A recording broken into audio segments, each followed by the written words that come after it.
Assalamualaikum warahmatullahi wabarakatuh. Perkenalkan, nama saya Rizka Wulandari dari Prodi Perbankan Syariah Reguler semester 2. Di sini saya akan menjelaskan mengenai demokrasi di Indonesia.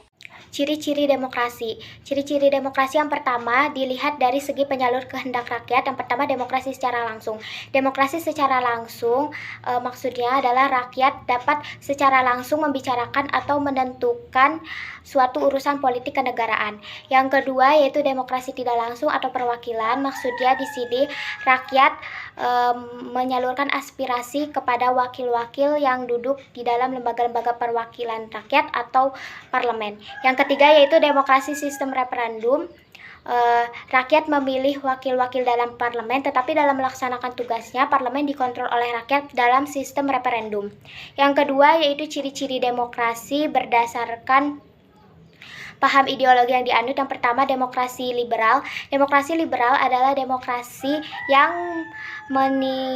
menitik beratkan kepada kepentingan pribadi atau perseorangan. Yang kedua yaitu demokrasi rakyat komunis, adalah demokrasi yang menitik beratkan kepada kepentingan umum sehingga hak-hak politik rakyat dan kepentingan perseorangan kurang diperhatikan. Yang ketiga yaitu demokrasi Pancasila. Demokrasi Pancasila adalah demokrasi yang tidak hanya mencakup bidang politik saja, namun bidang sosial, agama, budaya, dan mewujudkan kesejahteraan rakyat. Yang ketiga, ciri-ciri demokrasi berdasarkan perkembangan paham. Yang pertama yaitu demokrasi klasik. Demokrasi klasik adalah demokrasi yang menitik beratkan pada politik kekuasaan dan politik pemerintahan negara.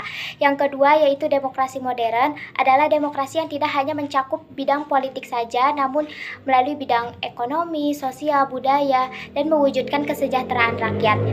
Yang keempat yaitu ciri-ciri demokrasi berdasarkan hubungan masyarakat dengan pemerintahan.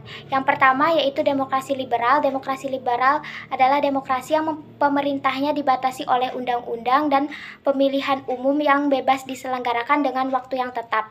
Yang kedua yaitu demokrasi terpimpin. Demokrasi terpimpin adalah demokrasi yang mempunyai keyakinan para pemimpin bahwa semua tindakan yang dilakukan oleh mereka dipercaya oleh rakyat, tetapi menolak pemilihan umum untuk menduduki suatu kekuasaan.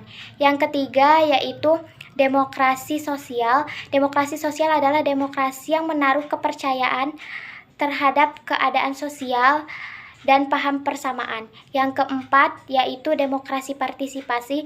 Demokrasi partisipasi adalah demokrasi yang menekankan kepada hubungan timbal balik antara pimpinan atau penguasa dengan yang dipimpin. Yang terakhir yaitu demokrasi konstitusional, adalah demokrasi yang menekankan kepada proteksi khusus bagi budaya-budaya umum dan menekankan kerjasama di antara elit yang menjadi bagian dari budaya umum.